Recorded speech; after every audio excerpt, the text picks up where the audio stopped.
It's day 15. As you can see, I just weighed myself. It looks like I've dropped nearly 3 pounds, which is good. But the weight loss is obviously slowing down slightly, so I need to make sure that I continue dropping at this kind of rate. So I'm going to be finally making some changes to my diet and to my program now. So the first thing that I'm going to do, I'm not really going to increase my cardio time, but what I am going to do is start doing twists at the end of my cardio. It'll probably take about, say, 4 or 5 minutes on the end of my cardio where I'm going to do twists. I'll do 150 in the morning, I'll do 150 at my PM cardio as well. So what this does is it actually helps bring the skin in tight around the waist. So obviously I started this thing with quite a big belly, and when I diet down, I don't want loose skin, I want it tight, so it's got to, you know, basically squeeze in the crevices of the abs that'll be waiting there at the end. What I'm going to do is just twist really fast, holding the abs really tight, bringing that skin in really tight. I can normally guarantee about an inch, inch and a half of less skin sag in a month of doing this. So I'm counting just on one side. So 69, 70, 71, 72, 73, keeping my hips straight and keeping my abs tight as possible, squeeze my abs. So the only thing that stops you from swinging right around is your obliques. So you're working your obliques as well. I prefer to work my obliques doing twists instead of doing some sort of crunching movement, because I don't want to build up my waist and my obliques, you know. Another change that I'm going to be making to the diet is with my breakfast now, instead of having 1.5 cups of oats, I'm just having 1 cup. The meals throughout the day, they're the same, except for the last meal, I'm totally eliminating complex carbs and replacing them with fibrous carbs. So instead of having rice or potato at night with my chicken or steak or whatever it may be, I'll be having broccoli instead. So it's less calories, just a little bit more fiber. I'm not going to need those calories now late at night. Initially, I just had them to keep the metabolism going. Mentally, I feel the same. I feel good. Fatigue hasn't set in yet. However, I can feel that I'm just slightly weaker in the gym, but that's to be expected. And I think that's about it. So keen to get this week over with. I just got back from LA a couple of days ago. Tomorrow I fly to New York, so it's more traveling, more stress on the body, but that's good. I can deal with it. You know, we just got to control the environment, make sure you got the meals in, and have to get up extra early to hit those workouts. That's it.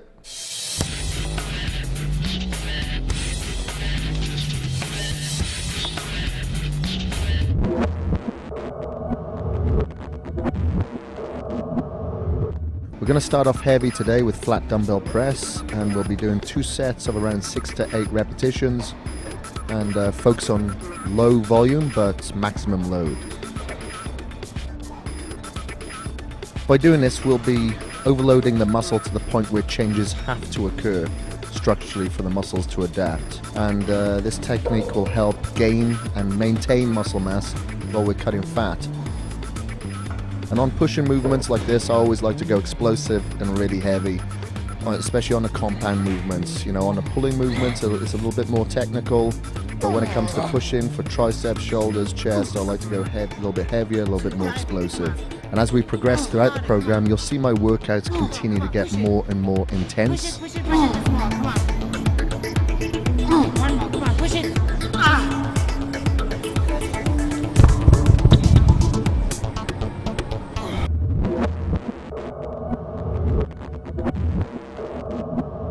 For the next exercise, we're going straight to straight arm pullovers for 2 sets of around 12 repetitions. We'll be increasing the reps because this movement is more of an isolation exercise for the chest as opposed to the compound bench press.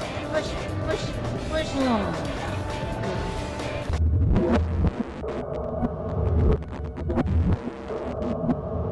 Next up is incline flies. And now that we're on to our secondary chest exercise, we're going to lighten the load a little bit and bring the reps back up to around 3 sets of 12 repetitions.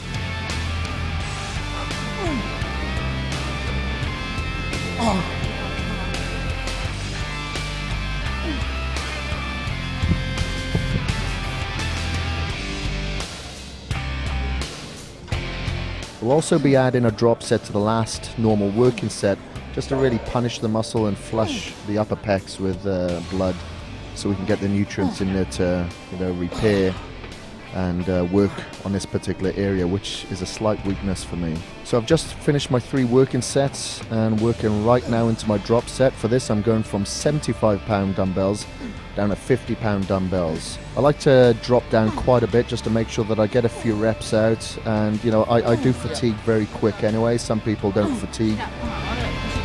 Driving.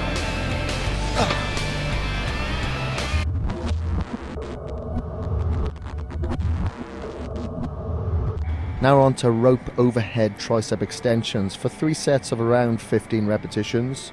There are different variations of this exercise depending on the degree of the angle in which you stand, but I prefer to lean against the tower for stability and rotate downwards at the hips until I can extend my arms from the back of my head to get a full extension out in front of me without swinging my torso.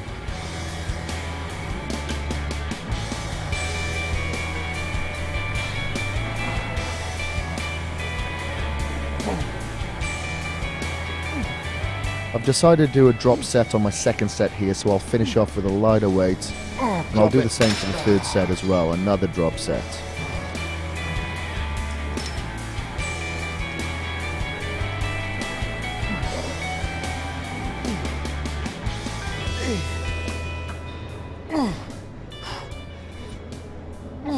Not too much.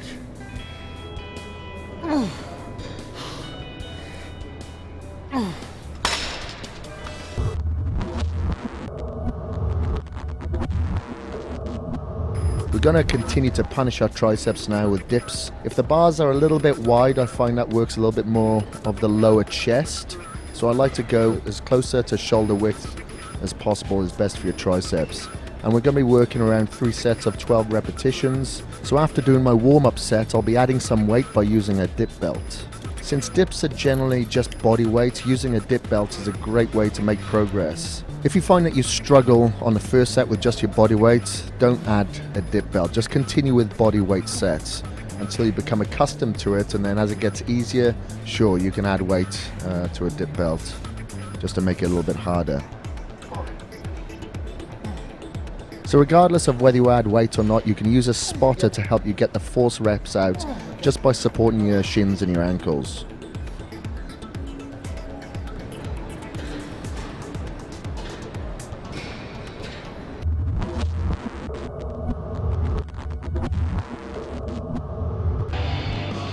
Our next tricep exercise is going to be lying dumbbell extensions on an incline bench. And we'll be doing around 3 sets of 10 on this one. This movement is similar to skull crushers, except we're using dumbbells so we can keep our hands just a little bit wider than normal.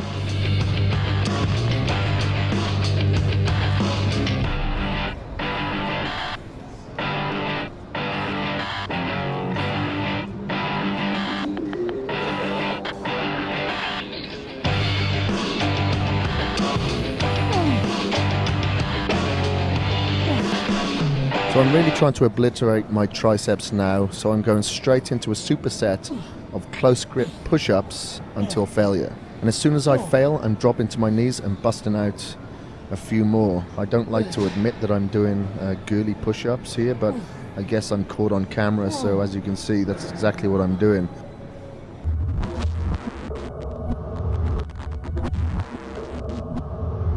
The final exercise to completely demolish our triceps is bench dips. We will be doing 3 sets of 15 repetitions. Normally you can add weight to your lat, but because this is our last exercise, my triceps are totally taxed.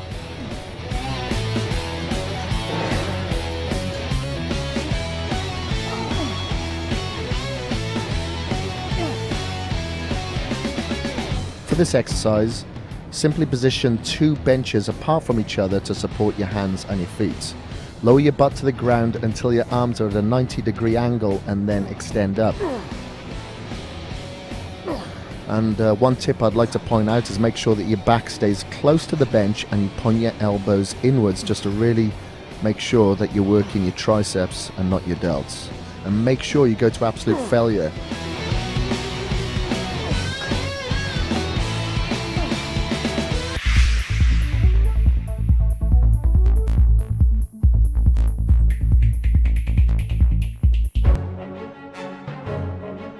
Want to look like a badass in the gym? Come back to see a great workout that will not only target your lats, but your abs at the same time.